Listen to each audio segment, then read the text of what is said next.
안녕하세요. 논리적으로 생각하는 국어 양병철입니다. 수험생 여러분들 만나서 반갑습니다.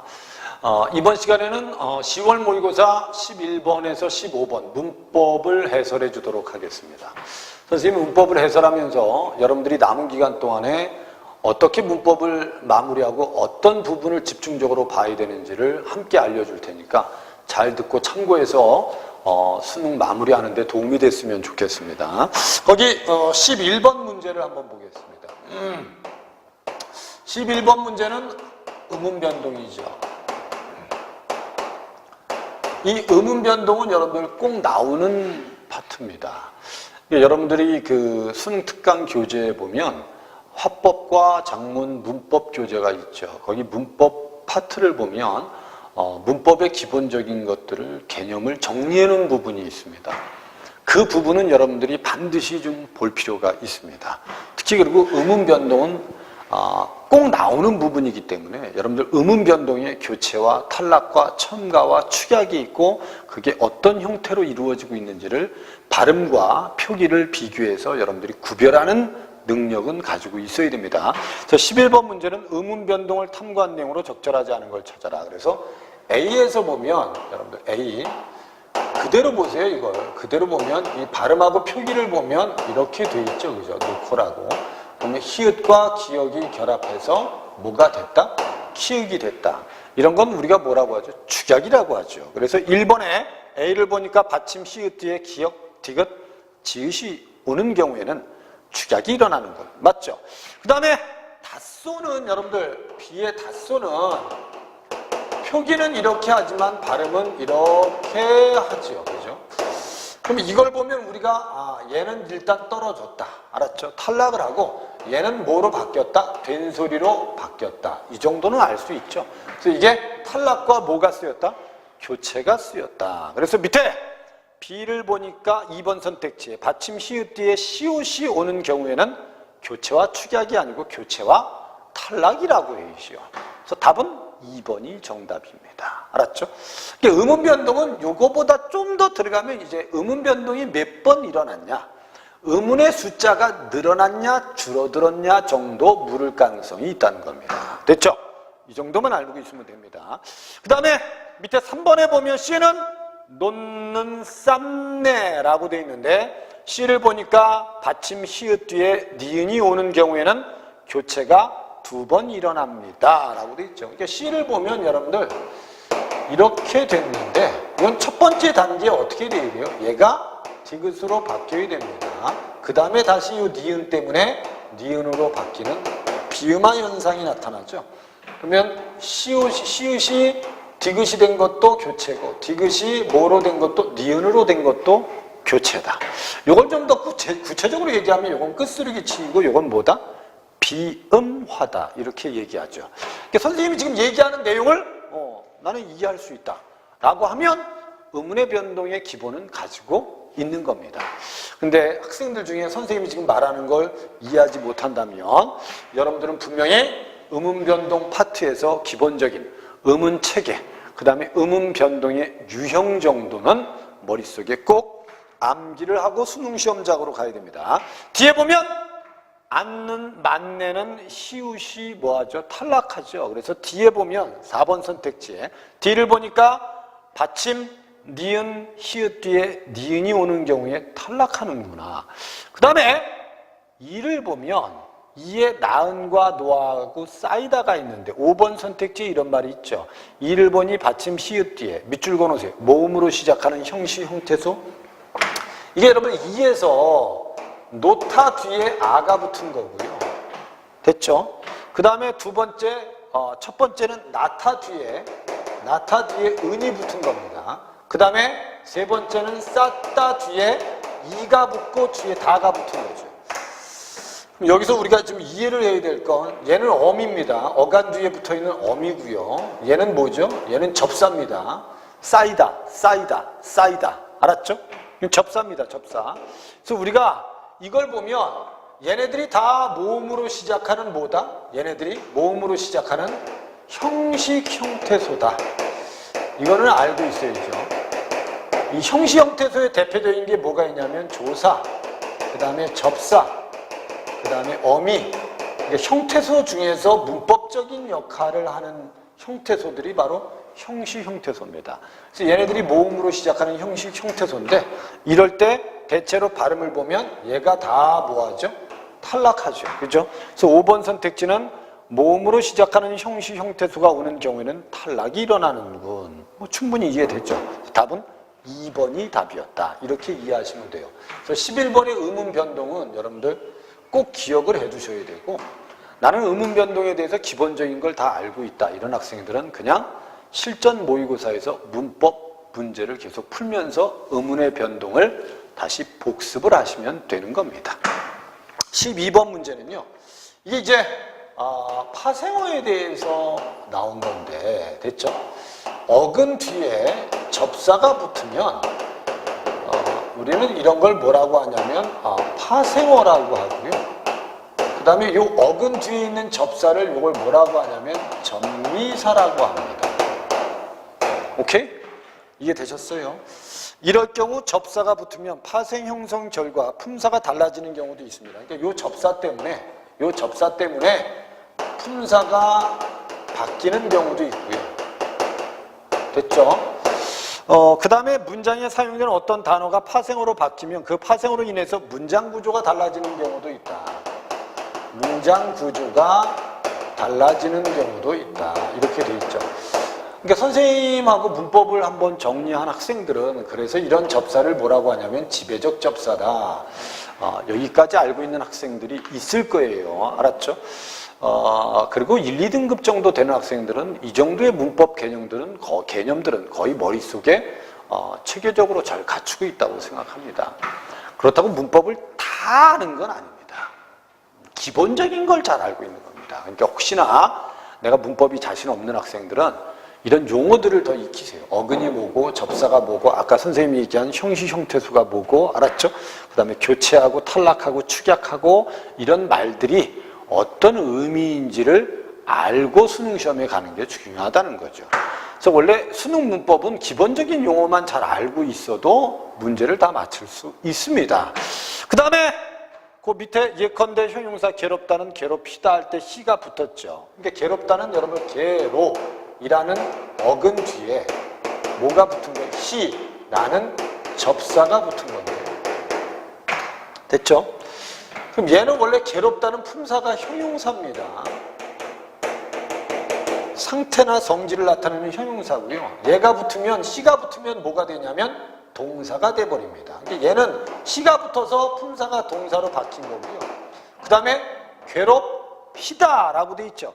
그럼 이 시가 붙어서 뭐가 된 거냐면 마음이 괴롭다가 아니고 마음을 괴롭히다 라고 해서 주어가 목적어로 바뀌었죠. 됐죠? 자, 이 말은 마음이 괴롭다. 이게 주어하고 서술어죠. 그 다음에 마음을 괴롭히다 라고 하면 얘를 정확히 말하면 사동접사입니다. 피동사동은 여러분들 기본 아닙니까? 선생님하고 오늘 해설 듣고 혹시 문법이 자신 없는 학생들은 수능 특강의 기본 개념을 익히고 그걸 봤는데 이해가 안 되는 게 많으면 선생님 그 유튜브나 네이버 블로그에 보면 문법을 설명한 동영상들이 거의 다 올라와 있습니다. 여러분들이 그 동영상을 보면서 용어들을 정확하게 좀 익혔으면 좋겠습니다. 그럼 요게 괴롭다에 시가 붙으면 요 주어가 여기서 뭐로 바뀌어요? 목적어로 바뀝니다. 그럼 결국 요 시라는 접사는 품사도 바꿔주고 뭐도 바꾼 거다? 문장 구조도 바꿔주고 있다는 겁니다. 무슨 말인지 이해된 거죠? 그러면 이건 이제 여기 두 경우에 다 해당하죠. 근데 밑에 이제 조건은 이제 가는 뭐냐면 가에서는 품사도 바꾸고 그 다음에 문장 구조에도 영향을 주는 걸 찾는 거고 나는 품사는 바꾸지 않는데 됐죠? 문장 구조에 변화를 주는 접사를 찾아라 이런 뜻입니다. 그럼 이 문제를 풀려면 여러분들 반드시 동사, 형용사를 구별하는 능력도 있어야 되고요. 문장 성분을 구별하는 능력도 있어야 됩니다. 여러분들 문법에서 품사나 문장 성분은 가장 기본입니다. 그래서 여러분들 동사, 형용사를 구별하는 거라든지 또는 조사나 아니면 우리가 의존명사를 구별하는 방법이라든지 또는 관용사나 수사를 구별하는 방법이라든지 이거는 여러분들 반드시 알고 있어야죠. 그래서 우리가 여러분 품사 중에 어렵게 나오는 품사의 통용이라는 게 어렵게 나오는데 뭐 그건 선생님이 나중에 여러분들 혹시나 동영상을 찍게 되면 그때 올려주도록 하고요. 그리고 다른 동영상 이미 올라간 동영상에도 있습니다. 품사의 통용이라는 건 여러분들 형태는 같은데 품사가 다른 걸 말하는 겁니다. 그러니까 여기서는 분명히 시가 붙어서 분명히 마음이라는 주어가 마음을이라는 목적으로 바뀌었고 그 다음에 괴롭다라는 형용사가 얘가 붙어서 뭐로 바뀌었다? 동사로 바뀌었다. 그럼 첫 번째 1번 선택지를 보면요. 1번 선택지에 풀을 깎다라고 돼 있죠. 여러분들 그대로 보시면 돼요. 이걸 복잡하게 보시지 말고요. 자, 이렇게 돼 있어요. 풀을 그 다음에 깎다. 이 깎다는 품사가 동사입니다. 동사는 여러분들 뭐 현재형 어미가 붙느냐 청유형 명령형 어미가 붙느냐를 구별하지 마시고 그건 안 될 때 하는 겁니다. 기본적으로 그냥 의미를 가지고 구별하세요. 동사는 움직임이나 또는 동작이나 작용이 있을 때 우리 동사라고 하는 겁니다. 알았죠? 그럼 깎다라는 것 자체는 여러분들 움직임이 있지 않습니까? 그러니까 이건 동사입니다. 근데 오른쪽에 어떻게 바꿨어요? 풀이 됐죠? 깎이다. 얘가 접사거든요, 얘가 접사인데 얘는 이제 피동접사죠. 이 피동사동은 중요하지 않습니다, 이 문제에서. 얘가 동사인데 이가 붙어도 동사입니다. 그럼 얘는 품사가 바뀐 건 없는 겁니다. 됐죠? 단지 여기 앞에 있는 목적어가 여기서는 뭐가 됐다는 게 주어가 됐다는 걸 알면 되죠. 그럼 결국 우리는 1번에 깎다, 깎이다는 어디에 해당한다는 걸 알 수 있냐면 나에 해당한다는 걸 알면 됩니다. 그러면 일단 1번은 정답이 될 수 없습니다. 그러면 이걸 풀면 2번도 정답이 될 수 없습니다. 무슨 말인지 이해되시죠? 그죠? 근데 이제 3번에 보면 넓다란 말이 나오는데 3번에 이 넓다란 말이 앞에 뭐라고 돼 있죠? 방이 넓다 이렇게 돼 있어요. 근데 이걸 이제 바꿔주면 방을 넓히다라고 돼 있죠. 이거는 사동접사입니다. 넓게 한 겁니다. 됐죠? 그럼 여기서 넓다는 요건 상태이기 때문에 형용사입니다. 근데 요 시가 붙으면 얘가 뭐로 바뀌어요? 동사로 바뀝니다. 넓히다, 사동사, 동사로 바뀝니다. 그럼 얘는 품사가 바뀌었죠? 그것뿐만 아니라 여긴 주어인데 여기는 뭐로 바뀌었어요? 목적어로 바뀌었네요. 그럼 얘가 결합해서 품사도 바꿨고 뭐도 바꾼 겁니까? 문장 구조도 바꾼 겁니다. 3번의 앞에는 맞습니다. 그럼 뒤에 있는 거 책을 팔다라는 말이 있고요. 팔다. 그 다음에 책이 그 다음에 팔리다라는 말이 있습니다. 얘도 피동접사거든요. 피동접사. 알았죠? 그럼 여기 책을 팔다 동사입니다. 팔리다도 동사입니다. 작용이 있기 때문에. 됐죠? 그리고 얘는 문장 성분이 바뀌었네요. 그럼 품사는 바꾸지 않고 문장 구조에만 영향을 준 거니까 나네요. 답은 3번입니다. 이렇게 문제를 푸시면 됩니다. 무슨 말인지 이해되셨죠? 그래서 여러분들 아마 나머지 선택지들은 선생님 한번 설명을 해주세요 라고 하면 빨리 한번 설명을 해줄게요.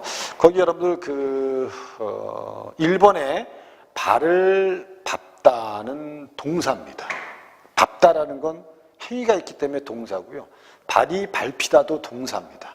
근데 품사는 바뀌지 않고 뭐만? 문장 구조만 바뀌었죠. 그죠? 요것도 나에 해당하는 거고요. 불이 밝다는 요거는 형용사입니다. 근데 불을 밝히다라고 하면 동사가 됩니다. 알았죠? 무슨 말인지 이해되죠? 그 다음에 이건 불이가 불을로 바뀌었죠. 그럼 이건 문장 구조에도 영향을 준 겁니다. 그래서 이 이 밝다. 이건 상태이기 때문에 형용사. 됐죠? 근데 됐죠? 밝히다 라고 하면 얘는 사동사거든요. 얘가 사동접사입니다. 알았죠? 사동사. 얘는 동사가 된 겁니다. 동사가 된 거예요. 그 다음에 문장 구조도 바뀌었고 품사도 바뀌었죠. 그러니까 얘는 가에 해당하는 거라고 생각하시면 됩니다. 그 다음에 4번에 높다라는 말 있죠. 높다는 원래 여러분들 품사가 형용사입니다. 근데 굽이 높다를 굽을 높이다라고 바꾸면 동사가 되면서 문장 구조에도 변화가 있죠. 요건 가에 해당하는 겁니다. 됐죠? 그 다음에 음이 낮다. 요것도 형용사입니다. 근데 음을 낮추다라고 하면 동사로 바뀌고 문장 구조에도 영향을 준 거기 때문에 5번도 가에 해당합니다. 됐죠? 근데 중요한 건 그 뒤에 있는 게 틀렸죠. 5번에 보면 문을 밀다하고 문을 밀치다라고 돼 있습니다. 이걸 잘 보세요. 문을 밀다. 그 다음에 문을 밀치다. 얘는 여러분 문장 구조에 영향을 주지 못했죠. 그 다음에 밀다나 밀치다는 둘 다 품사가 동사입니다. 알았죠? 무슨 말인지 이해됐죠? 이건 품사도 바꾸지 못하고 문장 성분에도 영향을 주지 않습니다. 됐죠? 이건 가하고 나에 해당하지 않는 겁니다.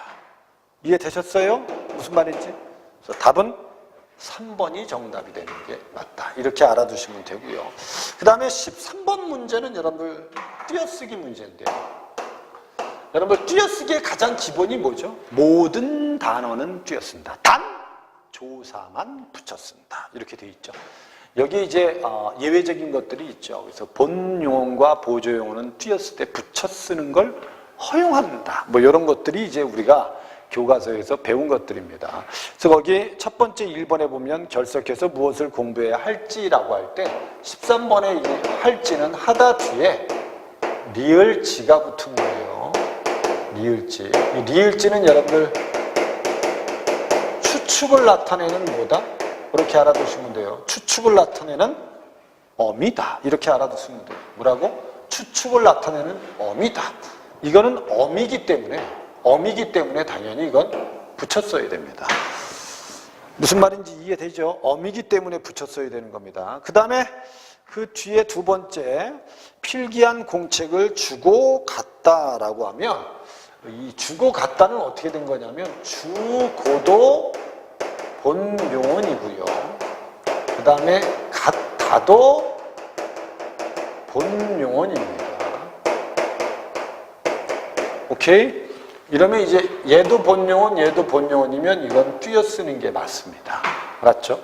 우리가 이제 보조용언이라는 게 여러분들 뭐냐면 영화를 보고 싶다라고 하면 얘가 본용언이고요. 영화를 보다 본용언이고 얘가 본용언의 의미를 더해주는 보조용언입니다. 얘도 띄어쓰는 게 원칙인데 원래 본용어과 보조용어는 띄어쓰는 게 원칙이지만 붙여쓰는 걸 허용해 줍니다. 이런 경우는 뭐 붙였어도 되고 띄어써도 상관이 없는데 얘는 본용어이고 얘도 본용어이면 이건 무조건 띄어써야 됩니다. 그래서 답은 2번이 정답이 되는 겁니다. 니은에 갔다가 본동사이기 때문에 주고와 갔다를 붙여 써서 주고 갔다로 수정하는 건 잘못된 수정입니다. 됐죠? 그 다음에 갔다는 형용사예요. 형은 뭡니까? 명사입니다. 형은 명사. 그럼 명사하고 형용사니까 모든 단어는 띄어쓰는 게 맞잖아요. 그죠? 그럼 결국 형, 명사. 됐죠? 그 다음에 뒤에 갔다. 이게 형용사래요. 형용사. 그럼 이게 품사가 다르잖아요. 그럼 이건 띄어써야죠. 그죠? 그 다음에 것은 의존명사. 많이 알고 있죠. 그래서 기울일 것 할 때 기울일과 것은 띄어쓰는 게 맞고요. 그 다음에 공부뿐이다 할 때는 이건 여러분들 이렇게 알아두시면 돼요. 이 공부라는 단어가 명사고요. 뒤에 이 뿐이란 말은 조사고요. 그 다음에 뒤에 이다도 서술격 조사입니다. 얘네들은 다 붙였어야 됩니다. 알았죠? 다 붙였어야 됩니다. 이 뿐이 근데 조사로 쓰일 때도 있지만 아까 선생님이 품사의 통용을 얘기했잖아요. 조사로 쓰일 때도 있지만 뭐로 쓰일 때도 있다? 의존명사로 쓰일 때도 있습니다. 그러니까 만약에 나는 열심히 공부할 뿐이다. 이때는 띄었어야 됩니다. 왜냐하면 이 앞에 있는 게 동사기 때문에 얘는 조사가 아니고 의존 명사고요. 얘는 명사기 때문에 얘는 조사가 되는 겁니다. 알았죠? 그래서 이럴 때는 띄어 쓰고 이럴 때는 붙여 쓰는 게 맞다. 이렇게 알아두시면 돼요. 알았죠? 근데 학생들 중에는 이제 선생님한테 질문할 때 1번 선택지를 틀린 학생들이 좀 많아서 가끔 이렇게 질문합니다. 선생님, 지는 언제 띄었습니까? 근데 지는 여러분 이런 거예요. 여러분과 내가 만난 지도 몇 달이 됐군요 라고 할 때 이 지는 의존 명사입니다. 이때는 띄어 쓰는 게 맞습니다. 이때 지는 여러분들 어떤 동안 또는 기간 이걸 뜻하는 말이기 때문에 이거는 띄어 써야 됩니다. 의존 명사이기 때문에. 하지만 리을지, 특히 추측을 나타내는 리을지는 어미기 때문에 붙여 써야 된다. 이렇게 머릿속에 간직하고 있으면 돼요. 이 문법을 잘한다는 건 여러분들 용어 이해를 잘하고 어느 정도 그걸 암기하는 게 중요합니다. 근데 학생들 중에는 이제 이해만 좋아하고 외우는 거 싫어하는 학생들은 문법이 꼭 틀릴 수 있어요. 알았죠? 근데 이해하는 거 싫어하고 외우는 것만 좋아한다. 이런 학생들은 대체로 문학과 비문학에서 많이 틀립니다. 그러니까 여러분들 지금 남은 기간 동안에는 이해도 해야지만 이해도 하고 반드시 이해한 내용을 머릿속에 축적, 암기도 하는 게 중요하다. 됐죠? 오케이. 그 다음에 14번하고 15번에서 이제 학생들이 이제 막히는 경우가 있습니다. 이제 특히 이제 등급이 낮은 학생들은 선생님 나는 중세 국어는 특히 자신 없습니다. 뭐 이런 학생들이 좀 있죠. 선생님이 설명을 해줄 테니까 이 지문을 제대로 좀 이해를 하시는 게 좋아요. 자, 거기 14번, 15번을 보면요.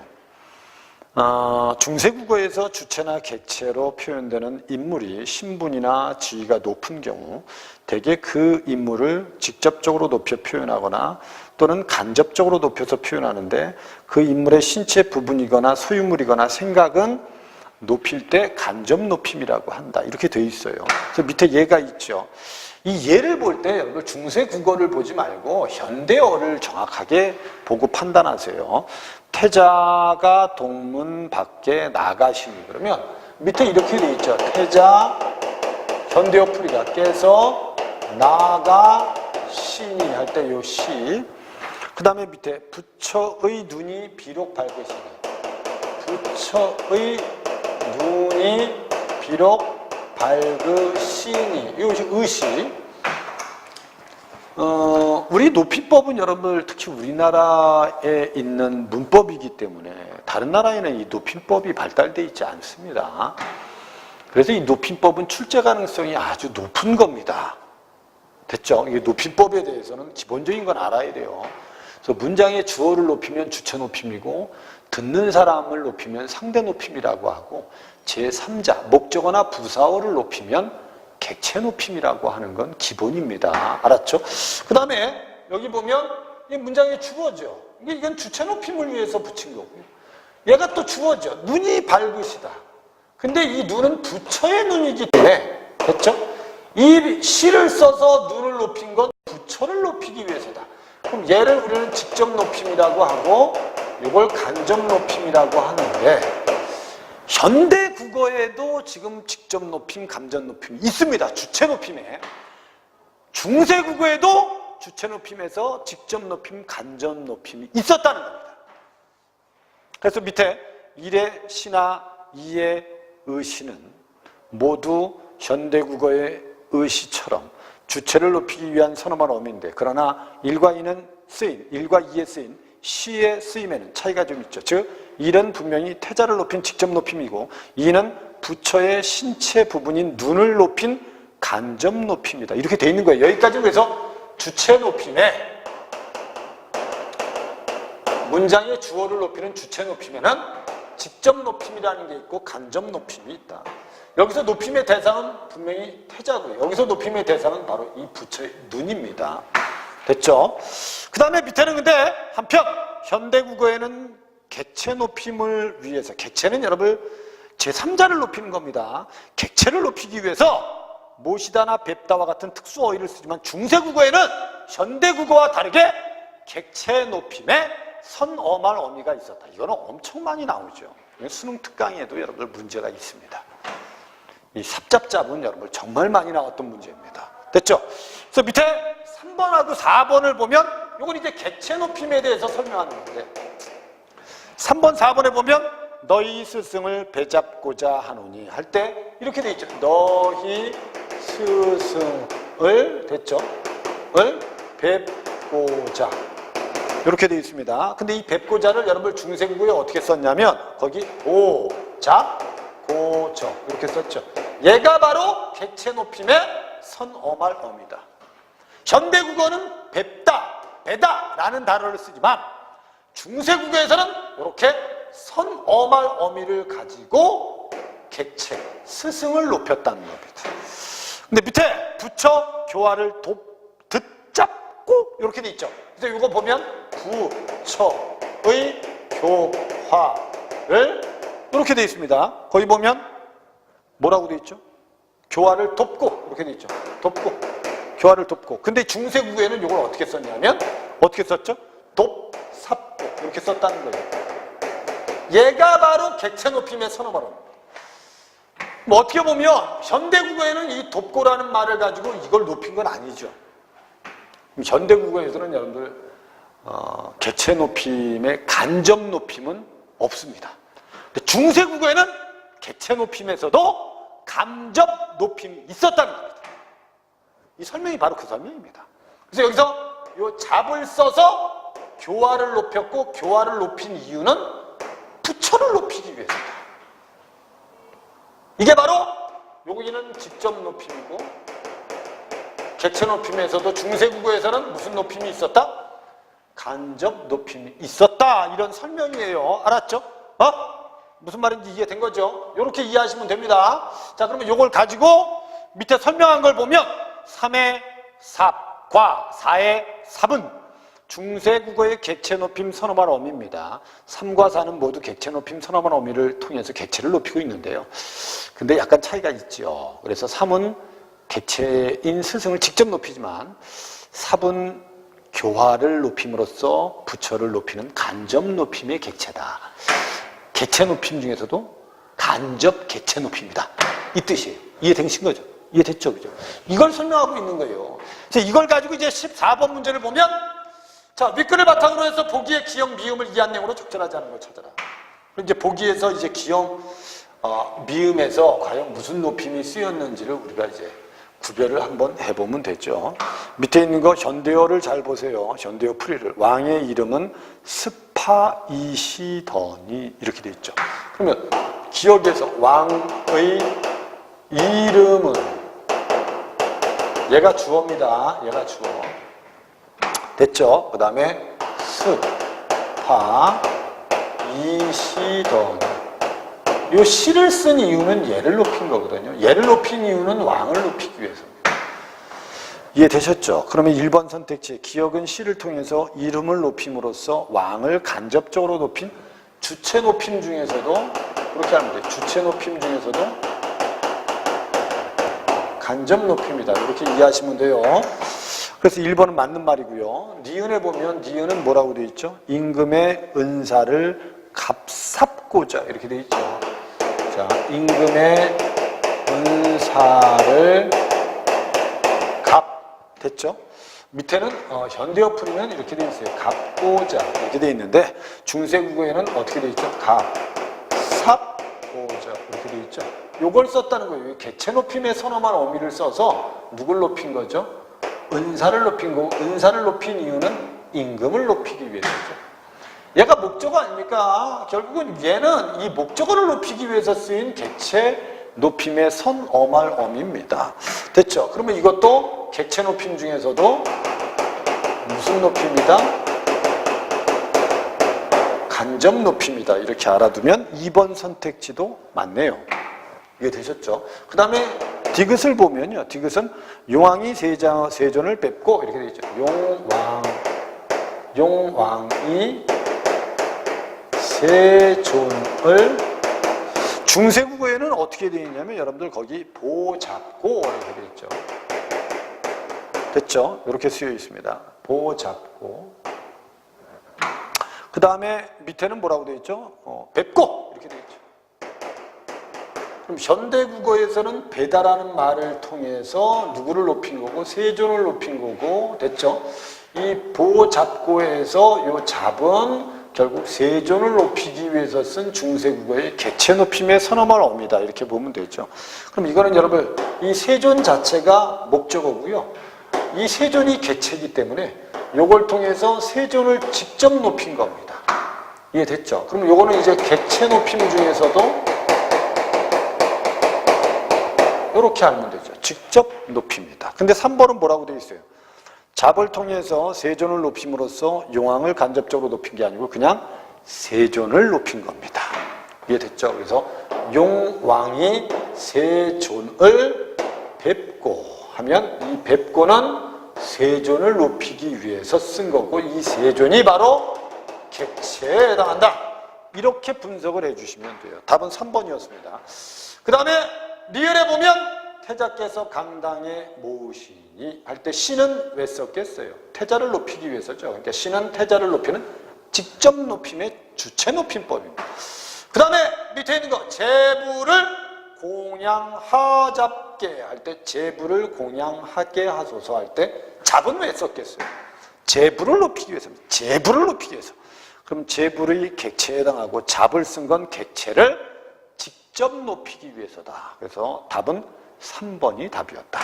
밑에 15번 문제는 이제 요 높임법을 이제 현대어에 한번 적용을 해봅시다. 이 뜻이에요. 그래서 15번 문제에서는 거기 일단 A에서 튼튼하시다는 여러분들 튼튼하시다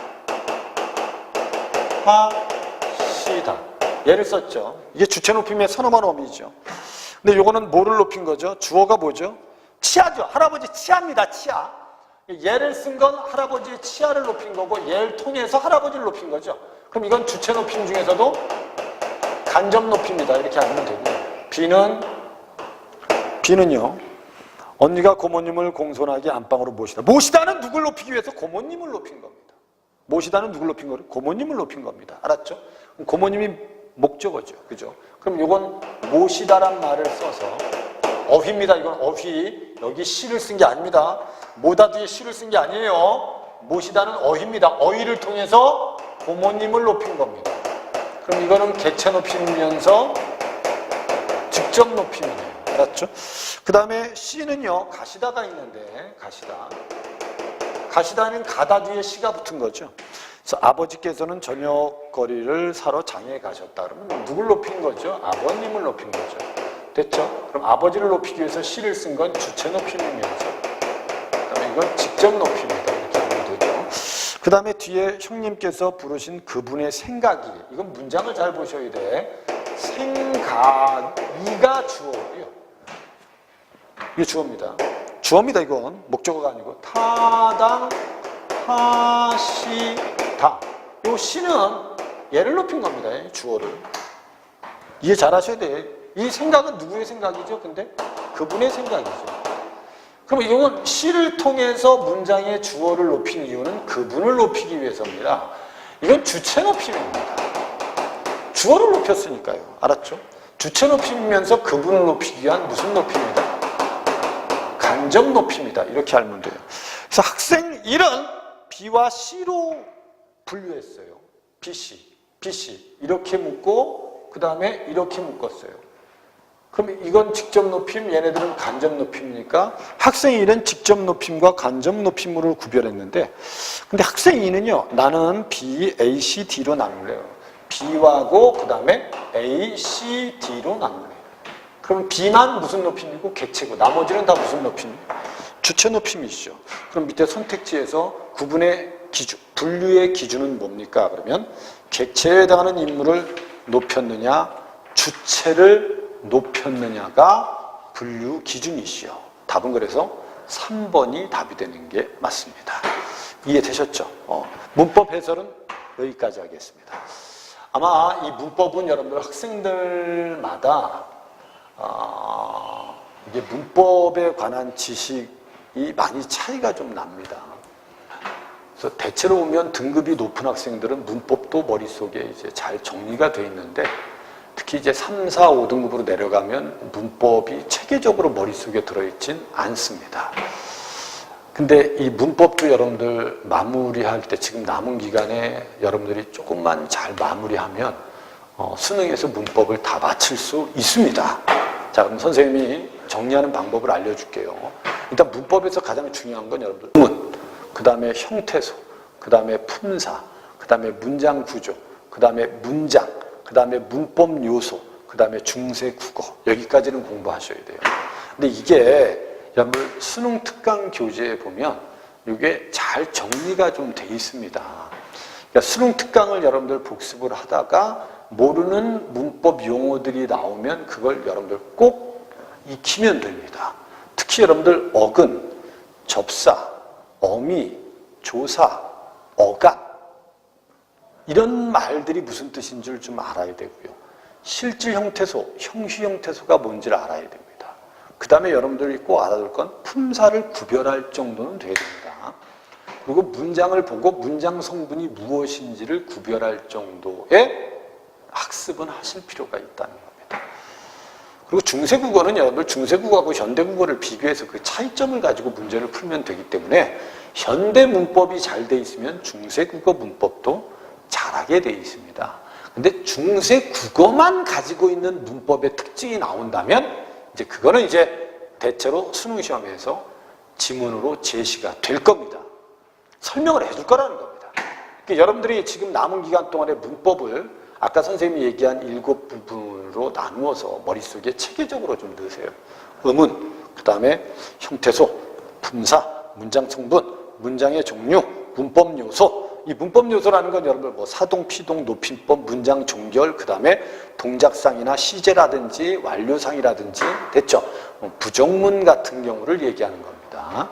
그러니까 선생님이 지금 얘기한 7부분에서 반드시 수능 시험에 5문제가 출제가 되는데 어렵게 내지 않고 기본적인 문법을 출제하기 때문에 여러분들이 기본적인 것만 이해해서 암기를 하면 문법에서 오답할 일은 없을 거라고 생각합니다. 그러니까 지금 혹시 문법이 자신 없는 학생들은 나는 지금 비문학이 약해. 그래서 비문학을 지금 보완하는 게 시급하다.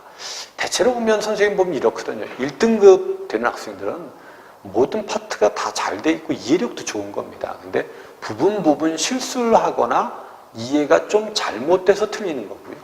2등급 정도 되는 학생들을 보면 화법이나 작문이나 문법은 거의 정리가 되어 있는 상태고 비문학이 어려워서 틀리는 학생이 있고 문학이 어려워서 틀리는 학생이 있는 겁니다. 3등급 정도 되면 문법도 좀 약하고 문학도 약하고 비문학도 약합니다. 이해되죠? 근데 이때 나는 비문학에서 많이 틀렸으니까 비문학만 쌓을래 이러지 마시고 여러분들이 문법을 잘 암기하고 이해하면 비문학을 공부하는 것보다 더 좋은 효과를 얻을 수 있습니다. 그러니까 등급이 지금 혹시나 내가 3등급, 4등급, 5등급인 학생은 화법과 작문과 문법을 잘 마무리하시면 이 1번부터 15번에서 오답이 없으면 여러분들은 한 등급을 더 올릴 수 있습니다. 그러면서 이제 비문학 연습도 또는 문학 연습도 동시에 하는 게 맞습니다. 알았죠? 그래서 오늘 선생님 문법 해설 강의 잘 참고하셔서 남은 기간 동안 여러분들 문법도 잘 마무리해서 수능에서 아주 좋은 결과를 만들었으면 좋겠습니다. 남은 기간 동안 힘내시고 늘 좋은 결과가 있을 거라는 확신을 갖고 공부하셨으면 좋겠어요. 오늘 해설 강의는 여기까지 하겠습니다. 감사합니다.